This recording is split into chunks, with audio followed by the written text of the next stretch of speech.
വിശാലിനിയുടെ പുതിയ എപ്പിസോഡിൽ ശാരദാമ്മയുടെ സത്യസന്ധത സത്യഭാമയ്ക്ക് മുൻപിൽ ശാലിനി തെളിയിച്ചെങ്കിലും ശാരദാമ്മയും ശാരികയും ശ്യാമയുമൊന്നും അതൊന്നും അറിയുന്നില്ല. എങ്ങനെയും ശാരികയുടെ കല്യാണത്തിനുള്ള സ്വർണം തിട്ടപ്പെടുത്താനുള്ള തയ്യാറെടുപ്പിലാണ് ശാരദാമ്മ.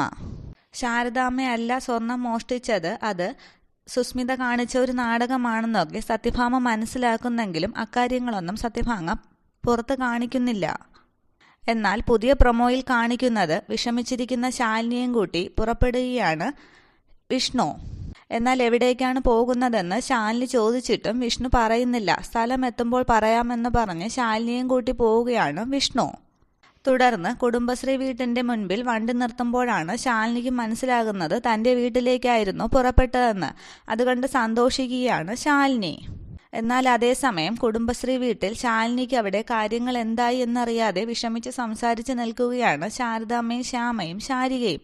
അതേസമയത്താണ് വിഷ്ണുവിൻ്റെ വണ്ടി കുടുംബശ്രീ വീട്ടിൻ്റെ മുറ്റത്തേക്ക് വരുന്നത്. വണ്ടിയിൽ നിന്നും ഇറങ്ങി ഓടി ശാലിനി അമ്മയെന്നും പറഞ്ഞ് ശാരദാമ്മയുടെ അടുത്തേക്ക് ചെല്ലുകയാണ്. ശാലിനിയെ കണ്ട സന്തോഷത്തിൽ ശാലിനിയെ കെട്ടിപ്പിടിക്കുകയാണ് ശാരദാമ്മ. ശ്യാമയും ശാരികയും ഒക്കെ സന്തോഷിച്ച് നിൽക്കുകയാണ്. ഇതൊക്കെ കണ്ട് പുറകിൽ നിന്ന് സന്തോഷിച്ച് നിൽക്കുകയാണ് വിഷ്ണു. ഇത്രയുമാണ് പുതിയ പ്രൊമോയിൽ കാണിക്കുന്നത്. Okay, thank you.